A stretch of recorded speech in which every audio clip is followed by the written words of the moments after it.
Então disse Deus: façamos o homem à nossa imagem, conforme a nossa semelhança. Essa aula ela tem o objetivo de apresentar a nova natureza da criação, porque acreditamos que sem esse conhecimento da quem nós somos, sem o conhecimento da nova criação, nós deixaremos de usufruir de benefícios oriundos de Deus, esses benefícios graciosos da plenitude daquilo de quem nós somos, ok? Para nós entendermos ainda dentro desse versículo, esse versículo ele nos traz duas informações importantes. A primeira está nessa terceira pessoa, a primeira pessoa do plural, a qual a própria palavra está falando que existem ali três: Pai, Filho e o Espírito Santo. Então nós sabemos que eles estão ali juntos. Mas o que mais me chama a atenção não é isso, e sim essa semelhança. O versículo vai dizer que nós fomos feitos à imagem e à semelhança de Deus. Façamos o homem à nossa imagem e semelhança. Confesso aos irmãos que na minha adolescência, já ali estudando um pouco a palavra, eu ficava bastante confuso nesse semelhança. Como assim semelhante? Nós sabemos muito bem que Deus ele não tem um corpo. Deus é espírito. Em João 4:24, Jesus declarou isso. Deus é espírito e importa que o adoremos em espírito e verdade. Então que Deus é espírito, nós não temos nada a questionar. Então se Deus é espírito, na minha cabeça, de antigamente, de adolescente, iniciando ali no conhecimento das Escrituras, isso não entrava na minha cabeça. Como eu, tendo duas pernas, dois braços, dois olhos, sou a semelhança de Deus. Mas quando nós formos aprofundando isso, faz parte da introdução dessa matéria, nós entendemos que nós, na verdade, não somos um corpo. Nós somos um espírito. Nós somos um espírito criados a partir do Espírito de Deus. Gostaria de pedir a ajuda de um irmão. Gênesis 2:7. Quem puder abrir aí para mim, por favor. Gênesis 2:7. Pode ler em voz alta aí para me ajudar. Gênesis, capítulo 2, versículo 7. E formou o Senhor Deus o homem do pó da terra, e soprou em seus narizes o fôlego da vida, e o homem foi feito alma vivente. Muito obrigado, meu amado. Nós vemos aqui claramente que o que está acontecendo aqui? Deus está criando o homem, não é isso? Nós estamos no capítulo 2 de Gênesis, mas nós lemos lá no início, no capítulo 1 de Gênesis também, dizendo que Deus formou, façamos o homem à vossa imagem e a semelhança. Isso me trazia uma certa confusão. Como assim Deus no capítulo 1 está criando o homem, no capítulo 2 de Gênesis está novamente criando o homem? Deus criou o homem duas vezes? Como pode isso? Na verdade, nós conseguimos entender e compreender que no primeiro capítulo, esse homem que Deus criou, no capítulo 1 de Gênesis, ainda é alguém sem vida. Mas é no versículo, no capítulo 2, que nós vamos ver que Deus criou o homem do pó da terra. A primeira ação de Deus, criou o homem do pó da terra. Aquele boneco ainda sem forma e vazia. O próprio Deus, sendo ele o Espírito de Deus, vai soprar sobre aquele boneco sem vida. E aquele boneco sem vida passa a ter vida. O que nós aprendemos com isso? Que aquele boneco sem o Espírito, ele não tinha vida. Mas Deus vai soprar sobre as narinas daquele boneco sem vida a vida. Deus vai formar o espírito do homem a partir de si mesmo, a partir do seu próprio espírito. É a partir do sopro que Deus vai fazer o homem, o seu espírito, a partir dele mesmo. Nós temos as substâncias de Deus no nosso espírito. Alguém pode dizer amém aí? Amém. Lindo e maravilhoso. Nós não ainda estamos falando da nova criação, não. Nós estamos falando da criação suprema de Deus, da natureza que Deus criou perfeita. Entretanto, contudo, todavia, nós vemos que houve um problema. A criação estava maravilhosa, perfeita, mas o pecado entrou nessa natureza e corrompeu a natureza que Deus havia criado. Com o pecado, Adão, que nós conhecemos muito bem, o pecado original, ele perdeu a natureza de Deus e herdou a natureza do pecado. Adão assume a natureza do pó, do pecado e da carne. Você pode repetir comigo? Do pó, do pecado e da carne. Mais uma vez. Do pó, do pecado e da carne. Adão, ele assume essa natureza pecaminosa. Olha que interessante, amados. Aqui nós temos um mistério maravilhoso que nós podemos compreender. Com a entrada do pecado no mundo, houve consequências sobre o homem que passou a trabalhar na terra, sobre a mulher que passou a ter dores de parto, e também sobre a serpente. Qual foi a condenação de Deus para a serpente? Comer, rastejar e comer do pó da terra. Não é isso que a palavra diz? Amém ou amém? E, mais interessante, de fato, agora vamos deixar um pouquinho a palavra de lado.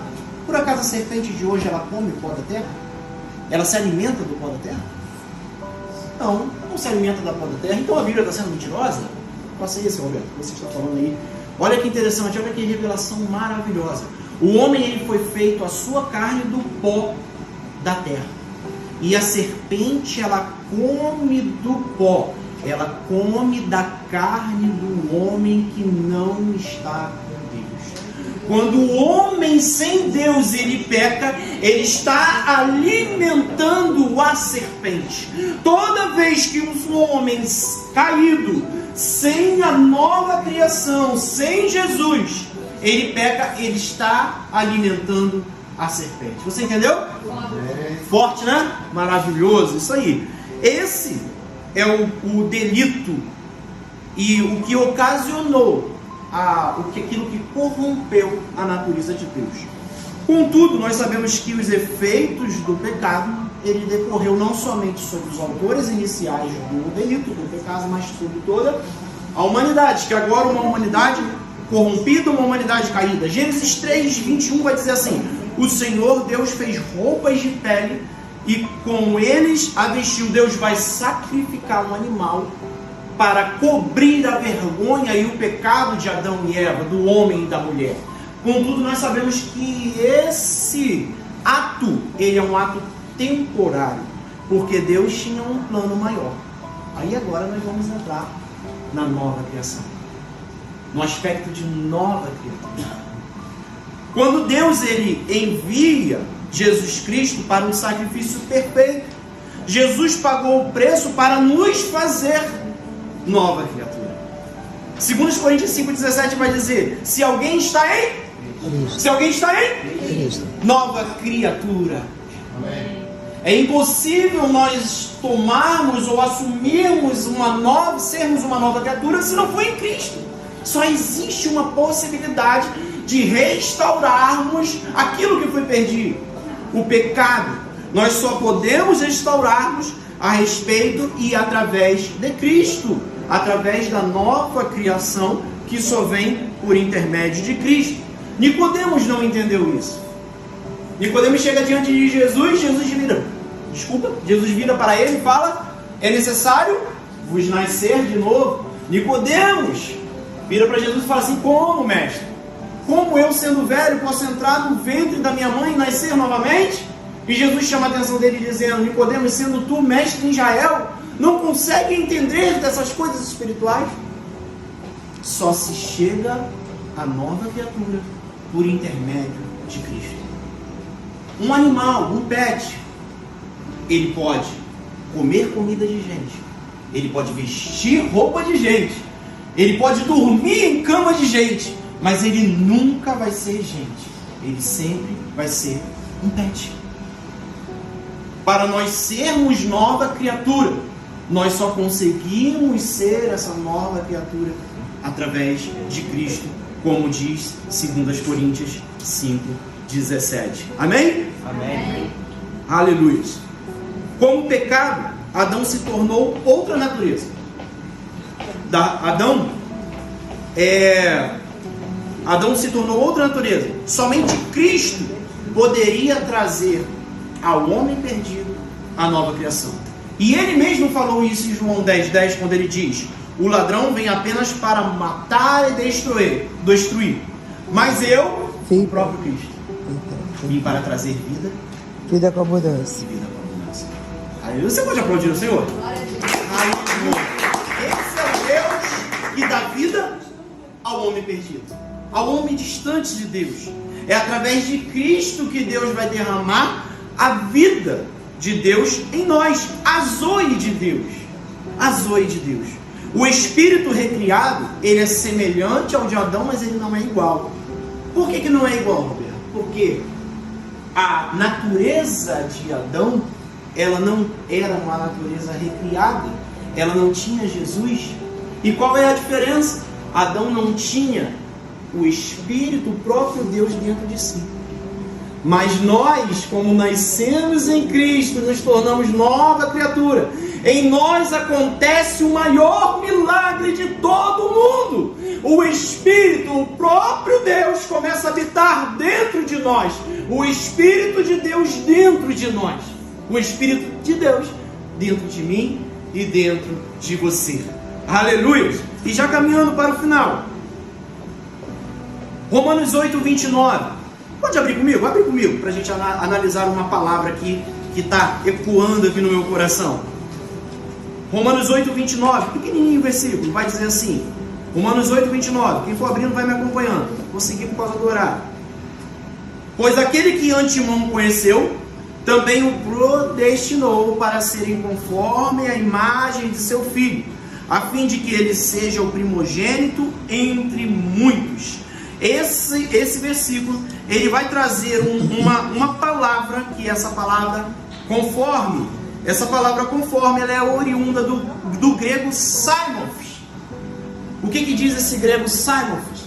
Ele vai dizer, ele vai nos mostrar que nós somos igual a Cristo, feitos na mesma forma de Cristo, na mesma saimos de Cristo. Nós fomos feitos na mesma forma de Cristo, semelhantes a Cristo. Olha para o irmão que está do seu lado e fala assim: você é a semelhança de Cristo. Aleluia! Nós somos a semelhança de Cristo, meu amado. Você é a semelhança de Cristo. Isso tem a ver com a sua identidade. Você tem a identidade de Cristo. Porque a identidade, ela te dá acesso. Repita comigo: a identidade me dá acesso. Aleluia. Mais uma vez: a identidade me dá acesso. Isso aí. Aí você pergunta: por que repete assim, Roberto? É espiritual? Não. É só didático mesmo.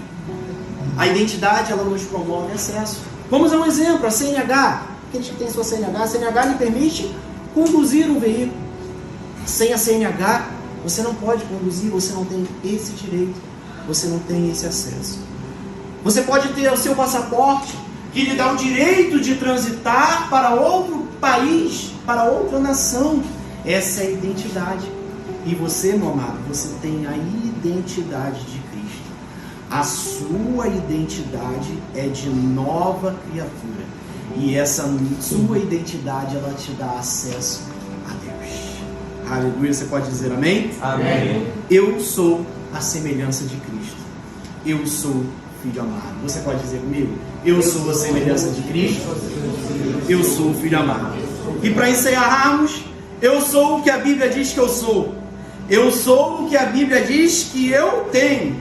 Eu tenho o que a Bíblia diz que eu tenho. E eu posso o que a Bíblia diz? Eu posso fazer. Que eu posso. Você pode aplaudir assim no coração?